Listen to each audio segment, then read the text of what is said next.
안녕하세요. 오늘도 사연 살롱을 찾아주셔서 감사합니다.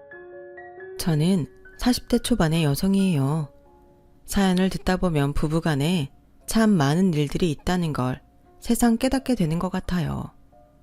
저 역시 남편하고 어려운 시기가 있었기 때문에 공감이 되는 부분도 많고요. 그래도 남편이 결국에는 저와 아이를 선택했기 때문에 지금 저희 가족이 평범하지만 화목한 생활을 이어가고 있는 것 같아요. 저는 고등학교 때 아빠가 돌아가시고 엄마, 언니와 함께 대학 갈 때까지 조금 힘든 나날을 보냈어요. 엄마가 특히 정신적으로 많이 힘들어 하셨죠. 꽤 괜찮은 회사에 다니는 아빠를 믿고서 친구와 함께 반찬 가게를 해보겠다고 나선 지 얼마 안 된 때였거든요. 엄마는 반찬 가게를 친구한테 다 넘기고서 한참을 자리에 누워 계셨어요. 몸보다는 마음이 더 아프셨던 것 같아요. 워낙 아빠하고 사이가 좋으셨기 때문에 한층 충격이 크신 것 같았어요. 언니나 저도 너무 다정했던 아빠가 교통사고로 그렇게 갑자기 떠나버리실 줄은 몰랐어요. 엄마뿐 아니라 언니와 저도 매일 힘들어하며 겨우 학교에 다녔던 것 같아요. 그러다가 제가 체육 시간에 갑자기 기절하는 일이 생겼어요. 입맛이 없어서 밥도 잘 안 먹는 데다가 아빠 생각나면 울고 그렇게 지내니 빈혈이 왔던 것 같아요. 담임선생님 연락을 받고 학교에 온 엄마는 누워있는 제 손을 한참 잡아주셨어요. 그날 밤 엄마는 저와 언니를 안방으로 불렀어요. 서영아, 혜영아, 엄마가 미안해. 너희를 잘 챙겼어야 했는데 아빠 보고 싶다고 엄마가 너무 정신을 놓고 있었던 것 같아. 엄마 이제 안 그럴 거야. 너희 잘 먹이고 어떻게든 좋은 대학 보내서 좋은 사람 만나 결혼하게 할 거야. 엄마가 이제 아빠 몫까지 할게. 나도 열심히 공부하고 좋은 대학 들어가서 엄마랑 혜영이 힘들지 않게 해줄게. 라며 엄마와 언니는 제가 기절한 게 두 사람 탓인 것처럼 미안해했어요. 내가 안 먹어서 그런 걸 왜 엄마랑 언니가 미안하다고 해. 나도 이제 밥 잘 먹고 언니처럼 공부도 잘할게. 그렇게 저희 가족은 먼저 가신 아빠가 하늘에서 슬퍼하지 않게 열심히 살기로 결심했어요. 엄마는 외삼촌이 하시는 닭갈비집에 나가기로 하셨고요. 저와 언니는 약속한 대로 공부를 열심히 했고 둘 다 나름 괜찮은 대학에 가게 됐죠. 언니가 전액 장학금을 받으며 고액 과외 알바도 해서 저희 집은 좀 편해졌어요. 저도 알바하고 취직 준비도 일찍부터 시작해서 나름 착실하게 살았고요. 언니와 제가 둘 다 취직을 하고 난 후부터는 엄마도 쉬는 날을 가지면서 저희와 함께 여행도 다니고 맛있는 것도 먹으러 다녔죠. 그러다가 언니가 해외 주재원과 결혼을 해서 동남아시아로 나가고 저와 엄마는 또다시 가족의 빈자리를 그리워하게 됐어요. 그래도 언제든 다시 볼 수 있다고 생각하니 마음이 힘들지는 않구나. 그럼 언니 4년 있으면 들어올 거고 그때는 언니만 있는 게 아니고 형부도 있잖아. 우리 가족이 늘어난 거지. 엄마는 아빠가 돌아가신 후부터 저희가 멀리 떨어지는 걸 조금 두려워하시는 것 같았는데 그래도 언니의 부재를 긍정적으로 받아들이려고 노력하셔서 다행이었어요. 언니는 엄마가 쓸쓸하지 않게 자주 연락도 하고 거기서 찍은 사진도 많이 보내줬어요. 엄마의 얼굴에서 외로움의 그늘이 벗어질 무렵 저는 소개팅으로 남편을 만나게 됐어요. 회사 동료가 소개해준 자리였는데 선한 첫인상의 남편은 누가 봐도 호감형이었어요. 처음 보는 사람인데도 어쩐지 익숙한 느낌이었고 어색하거나 불편한 점이 하나도 없었어요. 그건 남편도 마찬가지라고 했어요. 혜영 씨는 전부터 제가 알던 사람 같아요. 그래서 더 마음 놓고 주절주절 떨리게 되네요. 제가 너무 말이 많고 푼수 같죠? 안 그래요. 저를 편하게 대하시니까 저도 마음이 편해서 너무 좋은걸요. 그렇게 남편과 사귀게 된 다음부터 저는 어쩐지 이 사람과 결혼할 것 같다고 막연하게 생각했고 저의 그런 생각은 정말 현실이 돼서 결혼을 하게 됐어요. 그런데 알고 보니 시댁만의 특이한 집안 분위기가 있더라고요. 어느 집이나 가풍이란 게 있기 마련이지만 남편 집은 그런 거랑은 좀 다른 것 같았어요. 한마디로 말하자면 남편의 누나라는 사람이 집안의 왕노릇을 하고 있었어요. 특히 시부모님이 아주 대놓고 신우만 추켜 세우고 은근히 남편을 무시하더라고요. 부모님이 저러니 다른 친척들도 그러는 것 같았어요. 신혼여행을 다녀와서 처음 시댁에 갔을 때 시어머니가 이러더군요. 우리는 진수 지 앞가림도 못하는 줄 알았는데 어디서 이렇게 멀쩡한 색시를 얻었는지. 이게 다 우리 진영이가 잘하니까 그게 진수한테도 영향을 끼쳤나 보다. 너도 언니가 있으니까 잘 알 거 아니냐? 언니가 하는 거 너도 보고 배우면서 자랐잖아. 우리 진영이가 피부과 의사야. 피부과 의사. 땡땡대 출신이라고. 첫째가 잘하면 이렇게 집안이 잘 굴러가게 돼 있어. 나는 우리 진영이 보면 아무것도 안 먹어도 아주 든든해. 정말 민망할 정도로 신우이 칭찬을 하는데 남편은 묵묵히 듣기만 하더라고요. 워낙에 이런 말을 많이 들어서 아예 그러려니 한다고 나중에 저한테 그러더라고요. 그리고 진영이 신랑 우리 사위는 사업한다? 니네 시아버지도 사업하잖니? 그래서인지 둘이 아주 축이 잘 맞아. 그러고 보니 신우이와 신우이 남편은 시아버지와 따라 앉아서 계속 뭔가 이야기를 하고 있었어요. 시어머니가 정말 사위가 마음에 드나 보다. 저는 그렇게 가볍게 생각하고 넘어갔어요. 하지만 한 가지 제가 좀 섭섭하게 생각했던 건 결혼 전에 남편이 신혼집을 구할 때 시댁에서 돈이 없다고 하나도 보태주지 않은 걸 알고 있었거든요. 그런데 결혼해서 보니 시아버지도 신혼에도 오히려 저희보다 훨씬 잘 살고 있었고 사업도 잘 된다는 말을 들으니 기분이 좀 찜찜하더라고요. 사업이 잘 돼도 여윳돈이 없을 수 있고 자식이 너무 손 벌리면서 살면 버릇이 될까봐 그럴 수도 있지 라고 좋게 생각하기로 했어요. 신혼 초부터 시댁에 섭섭한 마음이 생기면 나중에 더 안 좋아질까 봐서 그랬죠. 다행히 저희는 사정에 맞는 집을 구하게 돼서 양쪽 집에 손을 벌리지 않아도 전세를 얻을 수 있었고요. 그런데 얼마 안 가서 저와 남편은 속상한 이야기를 들었어요. 시아버지가 신축 아파트를 사서 세를 놓는다는 거였어요. 남편은 그 말에 씁쓸한 표정으로 혼자 소주를 마시면서 저한테 하소연을 했어요. 누나가 어릴 때부터 공부도 잘하고 예쁘고 똑똑하니까 나는 늘 뒷전이었거든.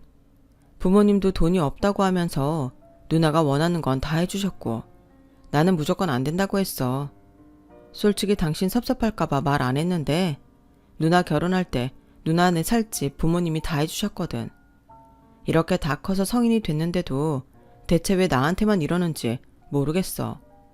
누나랑 나랑 3살 차이밖에 안 나는데 무슨 누나는 신이고 나는 아주 저 밑에 있는 천민 같은 기분이야.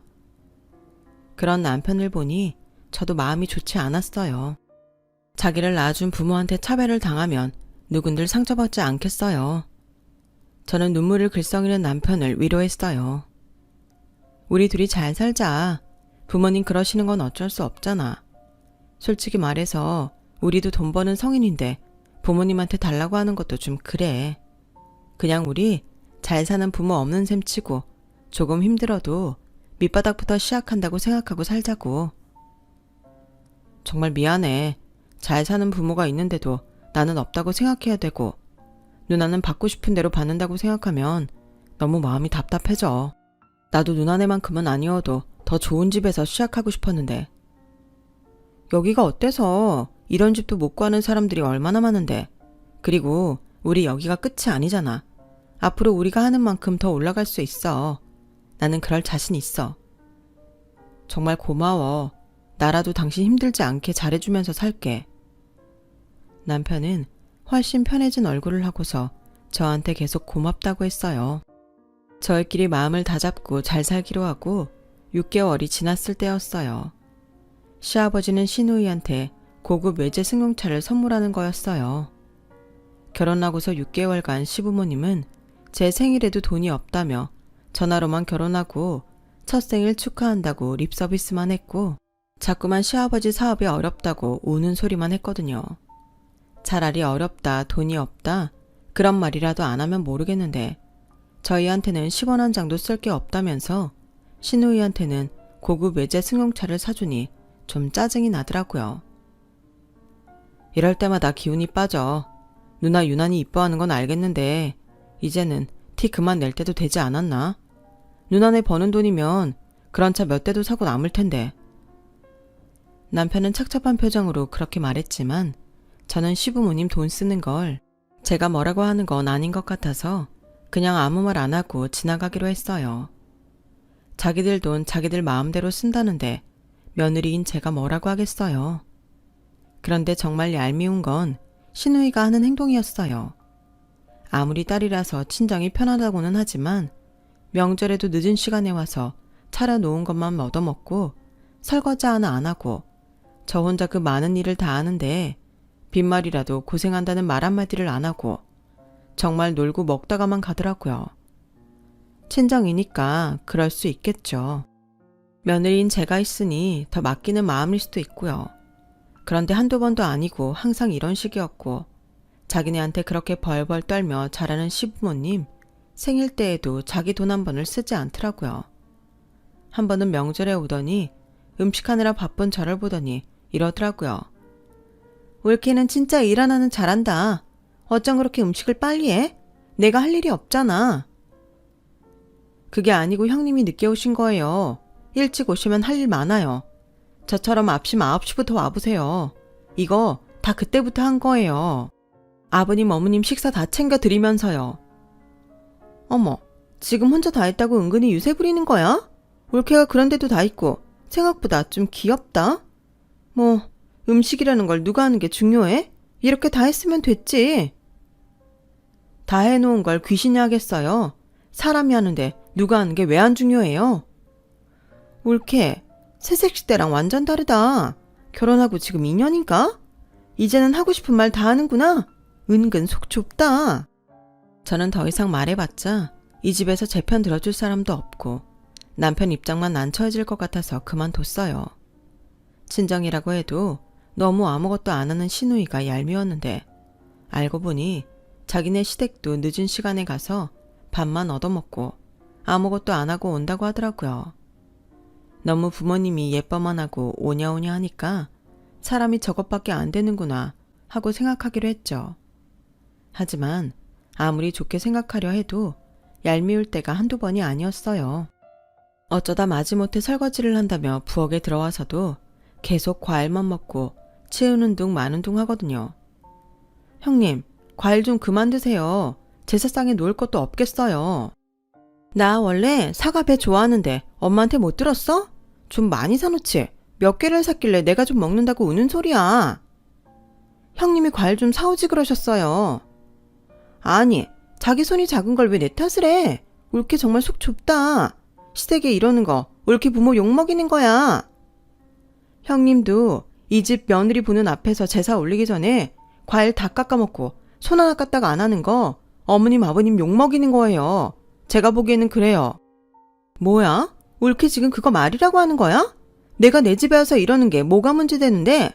어차피 이거 다 우리 입으로 들어갈 건데 내가 좀 일찍 먹는다고 뭐가 큰일 난다고 난리야.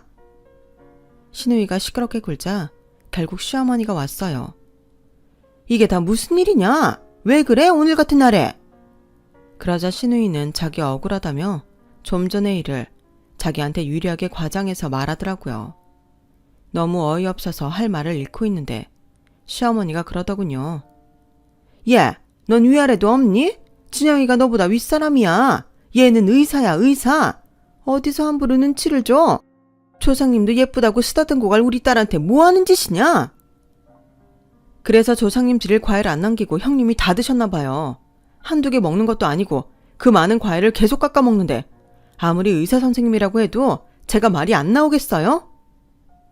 그제야 시어머니는 제사상에 놓을 과일이 없는 걸 보고 놀랐고 시누이도 당황해서 냉장고까지 열어보며 과일을 찾더라고요. 하지만 벌써 자기 입으로 다 들어간 과일이 있을 리가 없죠.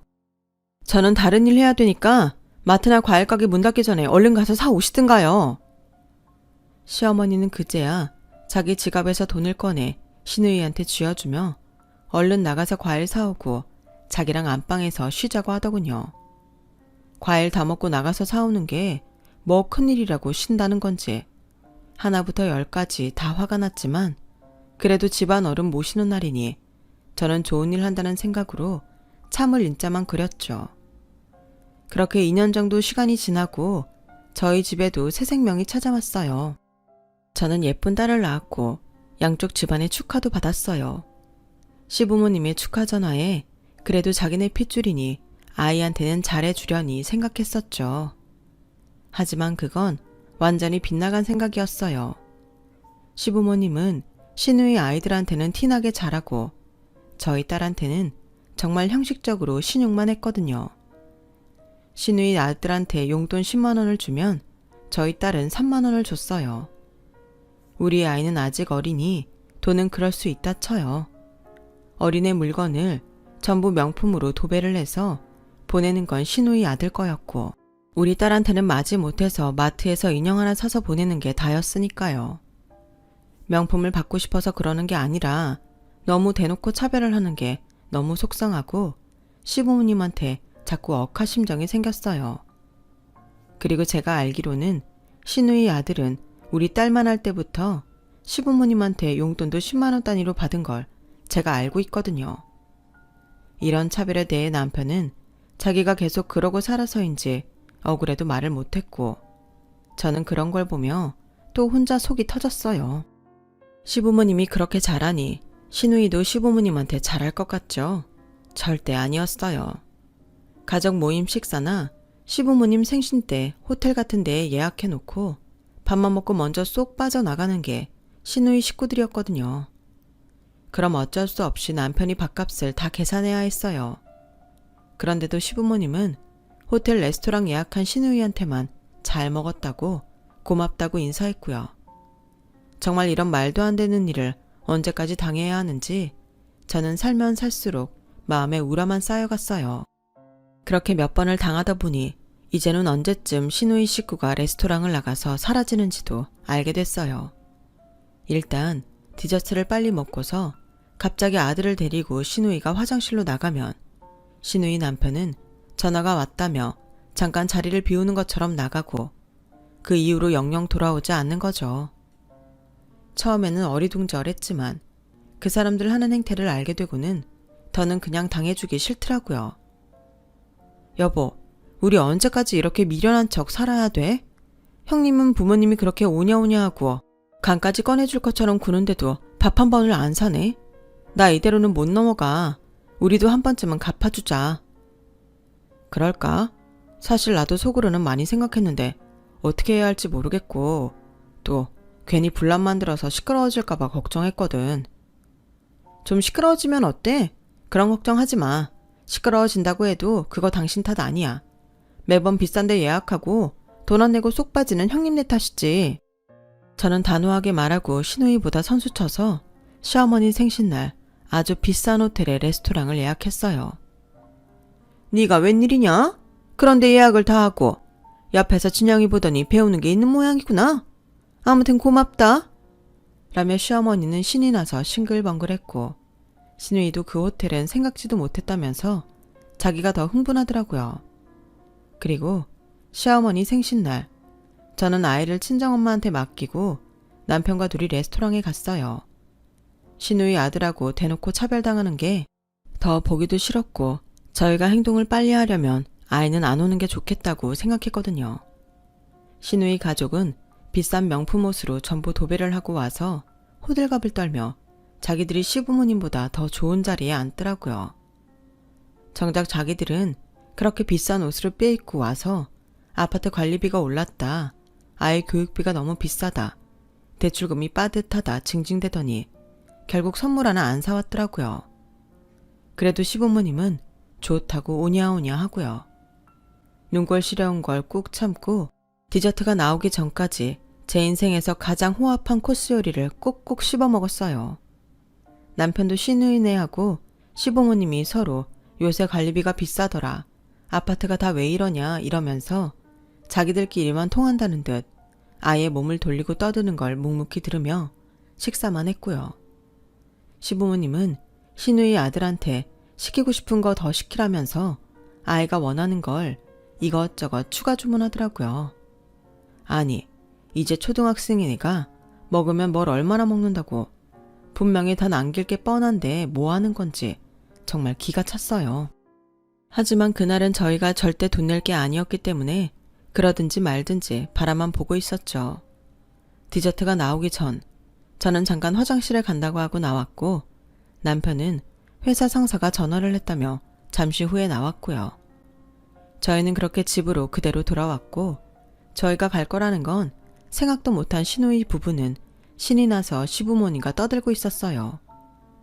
오늘 아주 저희를 거아가 벗겨먹는다고 좋아했을 텐데 나중에 계산할 때 어떤 모습일지 상상을 하니 왠지 통쾌하더라고요. 아니나 다를까 집에 가기도 전에 시누이한테서 득달같이 전화가 왔어요. 어디 갔어? 우리 이거 계산해야 되는데? 어쩌죠 형님? 우리 민서 갑자기 열이 난다고 해서 바로 친정으로 가고 있어요. 애 아빠도 전화 끊고 병원으로 바로 오기로 했고요. 이게 갑자기 무슨 소리야? 그럼 계산은? 어머 형님, 우리 민서 아픈데 지금 계산 때문에 걱정하시는 거예요? 형님 그런 분 아니시잖아요. 전에 아버님 생신 때에도 시호 아파서 바로 가버리셨을 때 저희 다 이해했어요. 어떻게 항상 호텔에서 밥 먹고 나면 형님 식구들이 돌아가면서 아픈지 저 레스토랑에 전화할 뻔했다니까요. 그런데 오늘은 우리 민서가 아프네요. 형님 다 이해하시죠? 올케, 혹시 이거 올케가 계산 안 하려고 그런 건 아니고? 어머, 무슨 말씀을 그렇게 하세요. 저희가 그랬으면 형님 내가 맨날 먼저 말 없이 가버렸을 때 말했겠죠. 아무튼 저는 민서가 아파서 이제 병원에 가야 하니까 형님 계산 잘 부탁드려요. 어머님 아버님한테도 말씀 잘해주세요. 그렇게 전화를 끊는데 시누이가 이거 밥값 어떡하냐며 울상이 목소리가 들리는데 웃음이 나오는 걸 꾹 참았어요. 정말이지 자기가 한 게 있으니까 더는 뭐라고도 말 못하고 계산을 안 할 수도 없고 미칠 지경이겠죠. 남들을 얼마나 우습게 봤으면 자기네 잔머리 굴리는 걸 모른다고 생각할지 정말 기가 막히더군요. 그 이후로 시누이는 그런 밥값을 n분의 1로 계산해서 내자고 몇 번이나 문자를 보냈지만 저는 못 본 척 했어요. 아니, 아이가 아파서 갔다고 하면 아이는 좀 어떠냐고 물어보는 게 정상 아닌가요? 저한테 이러는 법이 어딨냐며 돈 달라는 시누이 모습에 저는 정말 학을 뗐고 절대 돈도 보내주지 않았어요. 그런데 얼마 안 가서 엄마가 울면서 전화를 하셨더라고요. 외삼촌이 말기 암이라는 거였어요. 그 말에 저도 가슴이 철렁 내려앉았어요. 외삼촌은 우리 집이 어려울 때 엄마를 외삼촌 식당에서 일할 수 있도록 해주셨고 그거 외에도 저희 용돈의 학비도 따로 챙겨주셨어요. 엄마를 식당에서 일하게 한 것도 엄마가 공짜 돈은 절대 받을 수 없다고 해서 형식적으로 채용한 거라는 걸 저와 언니는 뒤늦게 알았고요. 마침 해외에 있다가 얼마 전 들어온 언니도 삼촌 어떡하냐며 걱정하는 문자를 보냈어요. 저와 언니는 같이 외삼촌 병문안을 갔고 돌아가면서 간호를 하기로 했어요. 외삼촌은 결혼을 안 하셔서 평생 혼자 사셨거든요. 그러니 아플 때 옆에 돌봐줄 사람들이 아무도 없었고 저와 언니는 도우미 아주머니를 고용하지 말고 은혜를 갚는다고 생각하고 우리가 간호를 하자고 했죠. 외삼촌은 그런 저와 언니한테 늘 고맙다고 하셨어요. 외삼촌이 우리한테 얼마나 잘했는데 그런 말을 해. 우리한테 그렇게 고마우면 얼른 일어날 생각해. 그게 우리 돕는 거야. 라고 언니가 장난스럽게 말했지만 외삼촌의 병은 이미 많이 진행된 상태여서 병원에서도 진통제 투여 말고는 더는 할 수 있는 게 없다고 했어요. 평생 열심히 성실하게 산 사람이 왜 이렇게 마지막을 힘들게 보내야 하는지 살짝 하늘이 원망스럽기도 했네요. 엄마도 아빠를 보내시고 난 후에 외삼촌을 많이 의지하며 사셔서 외삼촌 돌아가시면 자기는 어떻게 사냐며 힘들어하셨어요. 저희는 매일 기적이 일어나길 기도하며 외삼촌을 돌봐드렸지만 결국 외삼촌은 눈을 감고 마셨죠. 외삼촌이 가고 나서 한동안 저는 딸아이와 친정에서 지냈어요. 엄마가 너무 힘들어하셔서 어떻게 될까봐 걱정이 됐거든요. 엄마는 아빠를 보낼 때처럼 자리에 눕진 않으셨지만 멍하게 찬 방만 바라보고 계시는 날이 많아졌어요. 그러던 어느 날 엄마는 저와 언니를 다 불렀어요. 나 오빠가 생전에 자기 가게 그만두면 같이 내려가서 살자며 우리 고향에 마련한 집이 있거든. 오빠가 그걸 나한테 물려주고 갔네. 엄마, 거기 내려가서 살고 싶어. 그리고 너네한테도 재산을 물려주셨어. 오빠가 결혼을 안 해서 너희들 자식만큼 끔찍이 생각했잖아. 외삼촌 가게하고 아파트하고 다른 부동산 전부 다 해서 우리 셋한테 똑같이 나눠주고 떠나셨다. 그거 너네한테 내일 다 들어갈 거야. 나는 이 아파트 팔고 오빠랑 살려고 했던 집으로 갈래. 엄마, 혼자 거기 가서 살면 너무 적적하지 않겠어? 혹시라도 병원 갈 일 생기면 힘들 테고. 그냥 여기서 우리랑 살고 시골집은 나중에 가자. 아니면 여름하고 겨울에 잠깐씩 쉬러 가고. 엄마, 언니 말대로 해. 엄마만 거기 가서 혼자 있으면 우리 걱정돼서 아무것도 못해. 엄마 괜찮아. 거기 이장님하고도 잘 아는 사이고 병원도 택시 타고 10분 나가면 좋은 데 있어. 엄마 여기서 답답하고 니네들 아빠 생각나고 외삼촌 생각나서 싫어. 여기도 엄마한테는 외로워. 니네가 애들하고 가끔 놀러와. 어쩔 수 없이 저희는 엄마 말씀을 따르기로 했어요. 집에 돌아와 남편한테 이야기를 하니 남편은 바로 엄마를 찾아가서 자기가 사위 노릇도 제대로 못하고 저까지 고생시킨다며 앞으로는 잘하겠다고 죄송하다고 하더라고요. 그리고 다음날 저는 통장을 보고 너무 깜짝 놀랐어요. 저한테 25억이라는 큰 돈이 들어와 있었어요. 언니도 그랬고 엄마도 그랬죠. 외삼촌이 알부자라는 건 알고 있었지만 이렇게까지 큰 돈을 남기고 떠나실 줄은 정말 몰랐어요. 그 즈음에 남편은 시부모님과 전에 없이 갈등을 겪고 있었어요. 지나치게 시누이만 떠받드는 시부모님한테 질린 남편이 드디어 터진 것 같더라고요. 앞으로 제사 때 저만 일 시키고 식사 때 계산도 우리만 할 거면 안 갈 거라고 당당히 말했다는데 어디서 그런 배짱이 생겼는지 모르겠어요. 그런데 며칠 있다가 시어머니가 저희 집에 와서 남편한테 이러더라고요. 진수 네가 친영이처럼 의대를 가서 우리를 기쁘게 해줬니? 아니면 머리가 좋아서 사위만큼 사업을 할 줄 아니? 아빠도 못 믿어오니까 너한테는 사업 물려준다는 말 못해. 그러면 니들이 우리한테 하는 게 뭐냐? 집안일이라도 해야지. 와서 설거지하고 음식 좀 한다고 그렇게 억울해? 니들은 사업을 안 해봐서 모르나 본데 사업하는 사람들 항상 빠듯하다.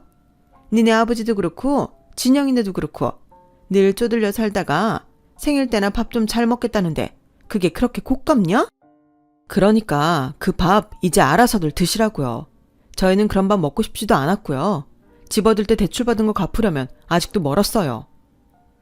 대출 그까짓 거 얼마나 된다고 우는 소리니? 니들이 우리랑 같다고 생각하면 안 되지. 아, 네 어머님. 그 얼마 안 되는 거요. 제가 갚아버리려고요. 저는 옆에서 듣다가 더는 못 참고 확 질러버렸어요. 제 말에 남편과 시어머니가 놀라서 쳐다봤어요. 저 외삼촌 돌아가시면서 유산 받은 거 있거든요.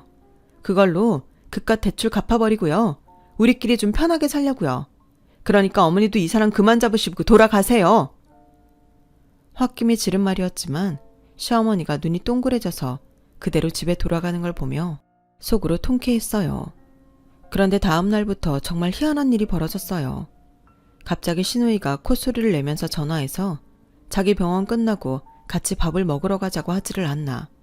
시어머니는 한 번도 해준 적 없는 우리 딸 명품 옷을 사오지 않나. 이게 다 무슨 일인가 싶더라고요. 어머니, 이게 뭐예요? 민서 얼마나 빨리 크는데 이런 비싼 옷을 사주세요. 몇 번 입지도 못할 텐데요. 할머니 있어서 좋다는 게 뭐냐? 몇 번 입지 못해도 이런 거 사주는 게 할머니지. 안 그래? 아니, 어머니 원래 이런 분 아니셨잖아요. 시호한테는 많이 하시는 거 봤는데 언제 우리 민서를 그렇게 생각하셨다고 이러세요. 저 부담스러워요. 이러지 마세요. 그동안 섭섭했니? 나는 민서가 좀 더 크면 해주려고 했지. 다른 마음 하나도 없다. 그러니 이제라도 마음 풀어라. 시누이도 갑자기 저한테 명품 가방을 선물하면서 이러더라고요. 내가 진작부터 이거 하나 사주고 싶었는데 생각만 하다가 이제야 하게 됐네. 이런 거 하나쯤 있어야 어디 나갈 때 모양 빠지지 않고 좋잖아? 전 그런 모양 생각하지도 않아요. 제 생일도 아닌데 이런 거 받으면 너무 부담스러워요. 그냥 가져가세요. 라며 사양하는데도 끝내 저한테 떠맡기도 주더라고요. 시아버지도 갑자기 우리 딸 이름을 부르며 예쁘다 예쁘다 하는데 왜들 이러는지 정말 어리둥절할 뿐이었어요. 사실 시아버지는 그동안 우리 애를 본 척 만척해서 속상할 때가 한두 번이 아니었거든요. 하지만 그 사람들 속셈은 얼마 안 가 드러났어요. 시작은 시어머니였어요. 시어머니는 굳이 저희 집에 5만 가지 반찬을 다 해와서 여기까지 갖고 오느라 힘들었느니 어쩌느니 공치사를 하더니 드디어 본색을 드러내더군요. 니네 전에 말한 대출금은 다 갚았니? 아직 안 갚았으면 그건 좀 미뤄두고 네 시아버지한테 좀 주지 않을래? 네? 뭘 시아버지 드리라는 거예요? 돈이요? 너 유산 많이 받았다며? 니네 시아버지 요즘 좀 어렵거든. 은행에서도 돈 갚으라고 독촉한다는데 이럴 때 네가 도우면 시아버지한테 점수 줬다고 좀 좋아? 그럼 네 남편 기도 살고. 어머니, 그동안 민서 옷 사주고 반찬 해오시고 갑자기 저보고 쇼핑 가자고 하신 거 다 그것 때문이죠? 그렇게 생각하지 마라. 이제 우리도 말이 통하겠구나 싶어서 그런 거고 절대 네 돈 받자고 한 거 아니다. 아, 저는 말이 안 통하는 사람이었군요. 근데 그게 제가 돈이 생기니까 갑자기 말이 통하나 보네요. 싫습니다. 저희는 그동안 시댁 가서 죽어라 집안일하고 호텔 레스토랑 밥값 다 계산한 걸로 할 일 다 했어요. 솔직히 말씀드리면 저희 결혼할 때도 돈 없다면서 직구하는데 한 푼 안 보태주시고 형님네는 외제 승용차 뽑아주셨는데 저희 보고 아버님 대출금을 갚으라고요? 제가 왜요? 제 돈이요. 외삼촌이 평생 아끼면서 모신 돈이에요. 말기암으로 힘들어하시다가 세상 떠나셨어요. 그때에도 어머니 저한테 빈말이라도 위로 한마디 해주셨어요? 그런 적도 없으면서 그 돈을 달라고요? 저는 못해요. 저는 단칼에 잘라 말하고 시어머니를 돌려보냈어요. 그러자 시누이가 퇴근길에 저희 집에 와서 저한테 방방 뛰고 난리를 피더라고요. 아니, 엄마한테 어떻게 그런 식으로 말을 해? 올케 이 집 며느리야. 어떻게 사람이 그렇게 자기를 굽힐 줄 몰라? 우리 아빠가 잘 돼야 올케네도 좋은 거지. 우리한테는 그 돈을 한 푼도 안 주겠다는 뜻이잖아, 지금. 아니, 이 돈은 제가 물려받은 돈인데 그게 마치 형님 것처럼 구시네요. 어머니도 그렇고 왜들 그렇게 생각하세요?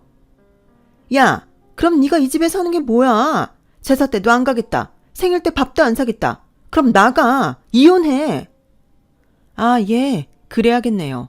이런 이상한 집구석에 더 있느니 차라리 이혼하고 저 혼자 민서 키우는 게 100배는 낫겠어요. 저도 더는 이런 말도 안 되는 상황들을 참기 싫었어요. 남편이 집에도 없는데 저는 그 자리에서 짐을 싸기 시작했어요. 그러자 당황한 시누이는 저보고 뭘 그렇게까지 하냐며 그냥 해본 말인데 저보고 웃긴다더니 집으로 가버렸어요. 제가 짐을 싸서 딸이랑 집을 나오는데 시누이가 문자를 보냈더라고요. 올케, 아까는 내가 좀 흥분해서 그랬는데 정말 이혼할 거 아니지? 나는 사실 나한테 돈 좀 줄까 해서 갔다가 쓸데없는 말만 했네. 우리도 빚 갚느라 어려워서 그러는데 올케 돈 많이 받았다고 하길래 한 2억만 줄 수 없나 했거든. 생각 좀 해봐. 세상에 이렇게 뻔뻔한 사람을 보셨나요? 저는 살다 저런 사람은 정말 처음이었어요. 그것도 피부과 의사씨게나 되는 사람이 말이죠. 저하고는 말이 안 통한다고 무시할 때는 언제고 돈 좀 생겼다고 손바닥 뒤집듯 하니 그런 사람을 어떻게 믿을 수 있겠어요? 그 문자를 보고 나서 그동안 참아왔던 것들이 전부 쓰나미처럼 밀려왔어요. 남편은 제가 없겠다고 하겠지만 너무 기죽고 있던 남편은 이제야 조금 큰 소리를 냈을 뿐 사는 동안 제가 당할 때에도 아무 말도 못하고 있었거든요. 그런 남편한테도 섭섭함과 원망이 밀려왔어요. 저는 지방에 있는 엄마한테 가려고 기차표를 끊고서 남편한테 전화를 했어요. 당신 엄마랑 누나가 나한테 유산 받았으니 지들 빚 갚게 돈 달래. 내가 그렇게 못한다니까 당신 누나가 나보고 이혼하라더라. 나 이제 당신 꼴 보기 싫어지려고 해. 당신네 집 너무 싫어. 더는 못 살겠어. 당신이 그 집 사람들한테 꼼짝 못하는 것도 너무너무 답답하고 이러다 우리 민서까지 그러고 살 거 아니야. 나 엄마한테 갈 거니까 그런 줄 알고 나중에 이혼 서류 보낼게. 아니 이게 무슨 소리야. 아니야 혜영아. 내가 미안해. 나도 이제 그렇게 안 살려고 마음 단단히 먹고 있어.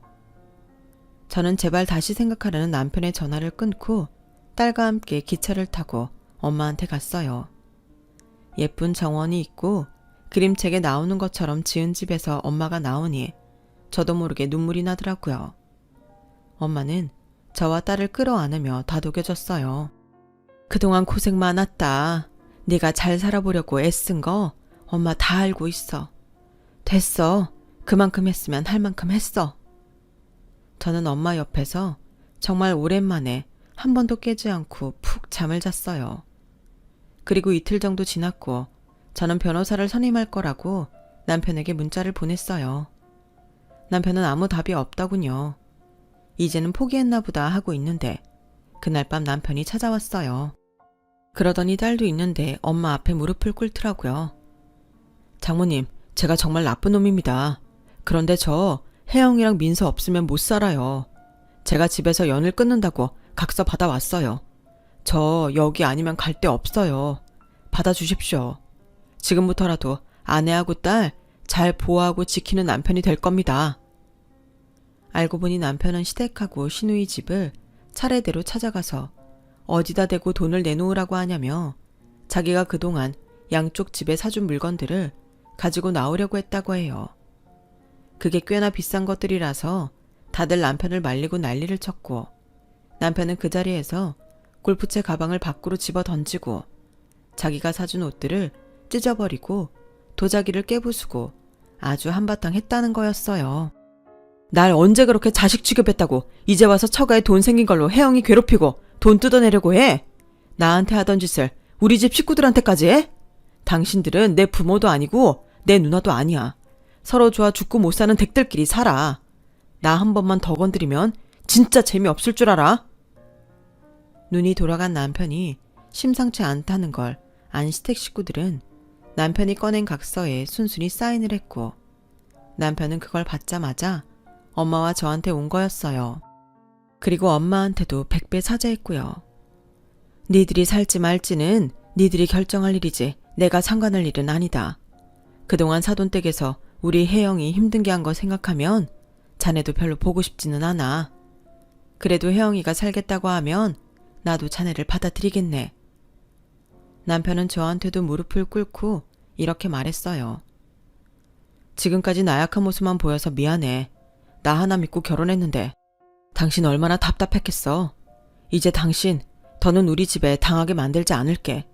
당신하고 민서가 있어서 나 그래도 이만큼 사람 된 건데 당신 없으면 난 정말 절망이야. 내가 다 잘못했어. 당신을 우리 식구들한테 시달리게 해서 정말 미안해. 그렇게 울면서 진심으로 말하는 남편을 보니 제 마음이 움직였어요. 저는 다시는 시댁과 얽히지 않게 하겠다는 남편의 약속을 받았고 남편은 먼저 서울로 돌아갔어요. 저와 딸이 엄마와 지내는 동안 남편은 집을 팔고 시댁과 한참 떨어진 곳에 새 집을 마련했어요. 남편이 출근할 때 불편하지 않겠냐고 제가 걱정했지만 남편은 그 정도는 아무것도 아니라며 염려 말라더라고요. 새 집에 짐을 다 옮기고 모든 단장이 끝난 후 저와 딸도 집으로 갔어요. 저희는 그 이후 시댁과 연락을 끊었죠. 그런데 어느 날 남편한테 시어머니가 싹싹 비는 문자를 보냈더라고요. 진수야, 네 아빠 큰일 났다. 정말 망할지도 몰라. 네 누나도 병원 확장했는데 환자가 없어서 빚만 쌓여가고 우리 가족 뭘 어떻게 해야 될지 모르겠구나. 연락 좀 해줘. 우리가 정말 많이 잘못했어. 아빠도 누나도 많이 반성하고 있어. 하지만 남편은 단문자를 보내지 않았어요. 딱 봐도 저희 돈을 받아내려고 하는 게 보였거든요. 그런데 정말 급했는지 그 꼼짝도 안 하는 고고한 시아버지가 남편한테 몇 번이나 전화를 하더군요. 진수야, 아빠가 섭섭하게 한 거 다 있고 우리 좀 봐줘라. 정말 이러다가 이 집 비우게 생겼어. 그럼 집 비우세요. 제가 그렇게 살라고 한 거 아니잖아요. 저는 아버지 빚을 갚아드릴 여력이 없고요. 집사람 돈은 제 돈이 아니라 손 못 대요. 그동안 집사람한테 한 거 생각하면 어떻게 돈 달라는 말을 하세요. 저한테 전화하지 마세요. 그걸 끝으로 시댁에서는 더 이상 전화가 오지 않았어요. 시부모님은 정말 살고 있던 그 호화판 빌라, 아파트를 팔았고 시누이 병원도 작은 상가로 옮겼다고 해요.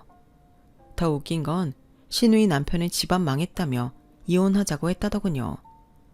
그렇게 저희와 시댁은 인연 없이 지금까지 살고 있어요.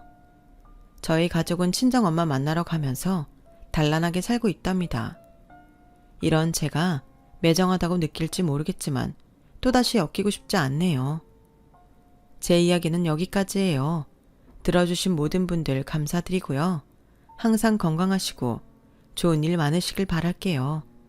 행복하세요. 여러분, 사연 댓글에 응원과 현명한 조언 부탁드려요. 좋아요와 구독은 저에게 큰 힘이 됩니다. 오늘도 좋은 일 가득하세요.